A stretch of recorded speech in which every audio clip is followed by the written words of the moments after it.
Hello everyone.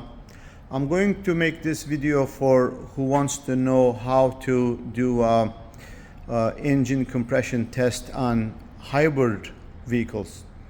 This is a 2006 Toyota Highlander hybrid. So obviously it has a hybrid control part and the mechanical regular engine. However, since the hybrid engine doesn't have a conventional starter, it uses the hybrid system to turn the engine over. So this process requires a scanner. You can't use any other average scanner. It has to be a comprehensive scanner, and I have an hotel. So I'm sure Snap-on or any other scanners would be able to do. So what you need to do compression test, obviously you have to go to menu to find the compression test, and the other scanners may be different. And my shop light is shining right into the scanner. And so I'm gonna go to the menu. You have to go to hybrid control, since hybrid system has the electric motor in it.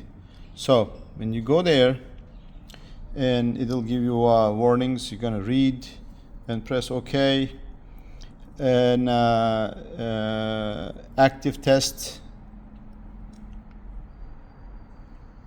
Then compression test. The way the compression test works on a hybrid, the computer in the engine, in the car, in the vehicle, simulates as if you're switching the compression test one cylinder to another one. So when you do that, you connect on the ordinary engines without the hybrid, you connect your compression tester gauge, and you go in and you crank the engine 5 times over until you get the reading. So computer does that for you. So when you want to do the compression test, when you're in that menu, you gotta go into the car,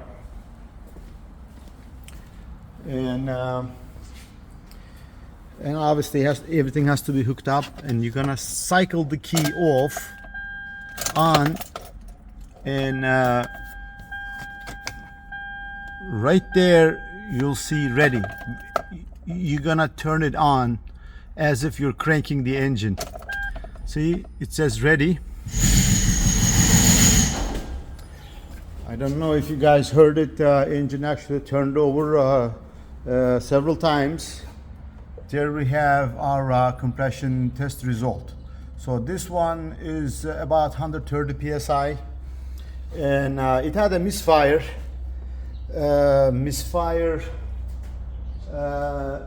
Number 6, misfire on number 6. This is number 6 cylinder, and this is 2, 4, 6, and 1. Can see over here, 1, 3, 5. So 3 and 5, and I have already done the compression test. Reason I have the compression test, this vehicle came in with a dead fuel pump, and fuel pump was replaced, but it still didn't run right. So we consulted with the customer, and he said it was actually running rough prior to that, and he went to a gas station and he got a gas, and gas station didn't look right. There was a fuel truck dumping fuel in it. So he says a few miles after that, it really died out. There was no power, so we took the fuel pump out. Fuel pump was clogged with the metal debris. So we replaced the fuel pump and restored the fuel pressure. It ran better, it drove fine, except at the idle or so or cruising, it had a massive misfire, which was indicated that number 3 and number 6. So most of the time on the Toyotas, it's either spark plug or ignition coils. Number 6 ignition coil looked different than the other ones, although it was Toyota, but it appeared that it was replaced. For some reason, it didn't appear that spark plugs didn't appear to be replaced, although this vehicle has 250 some thousand miles. Maybe somebody just replaced the coils, not the plugs. And